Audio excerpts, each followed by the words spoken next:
pada saat manusia berada di dalam kebohongan, di dalam kecurangan, di dalam keculasan, kemudian kebenaran lewat, maka semua orang yang berdiri di pinggir jalan semuanya menunduk lesu, semuanya runtuh bagaikan pohon yang kemudian tiba-tiba kapuk, tiba-tiba penuh dengan rayap yang digoyang angin sebentar saja langsung berjatuhan bagaikan bangunan tidak memiliki pondasi kecuali hanya berdiri di atas lempung, di atas berdiri tanpa pondasi di atas pasir. Maka saat kebenaran datang, maka rapuh bangunan itu, tidak sekedar retak akan tetapi rubuh saat kebenaran datang.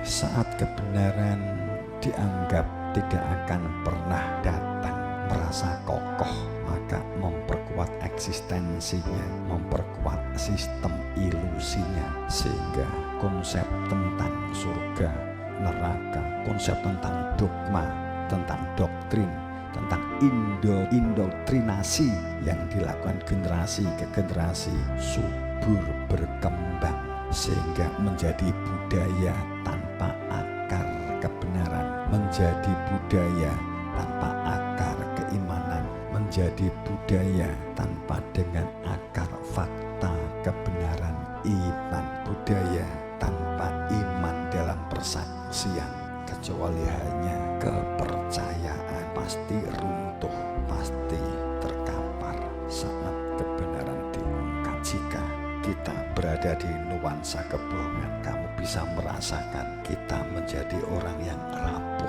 Jika hidup kamu berada di dalam pijakan bohong, menjadi manusia pembohong, maka kamu menjadi orang yang rapuh. Kamu perspektifkan, kamu contohkan dalam diri seseorang. Kalau kamu terbiasa dengan bohong, kamu terbiasa tidak pernah jujur, kamu terbiasa hanya untuk sekedar mendapatkan pengakuan dan validasi dari orang lain, untuk dapat pengakuan, penghargaan dari orang lain, hanya labeling. Pada saat kebenaran itu nampak di depan kamu, maka kamu akan rapuh, minder, bingung, judek, ragu terhadap diri kamu sendiri. Itu bisa kamu perspektifkan. Jika seseorang itu terbiasa berdiri di atas kebohongan, maka orang itu mentalnya pasti rapuh. Semakin kamu berada di dalam kejujuran, semakin kamu berada di dalam kebenaran, semakin kamu mengenali dirimu dengan sebaik-baiknya, maka kamu semakin kokoh karena kamu tidak lagi memerlukan validasi dan pengakuan orang lain. Kamu cukup dalam kesadaran dirimu sendiri.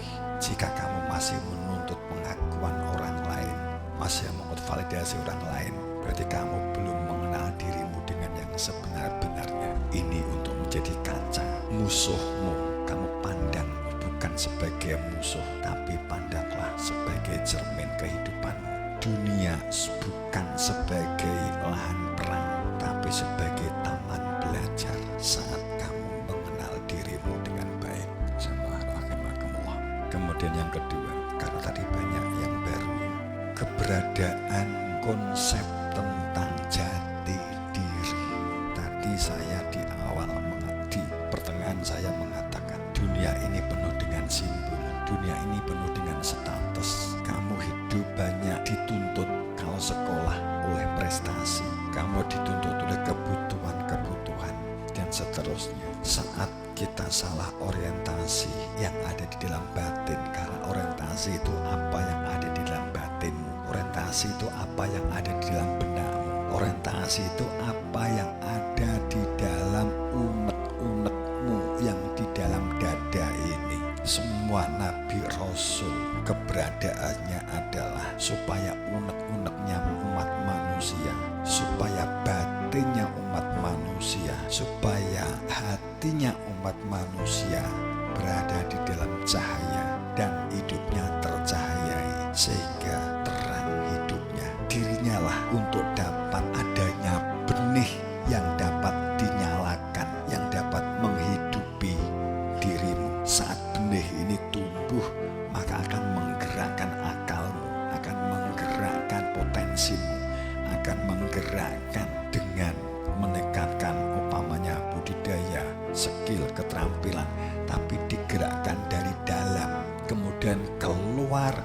wujudnya, keluar wujudnya adalah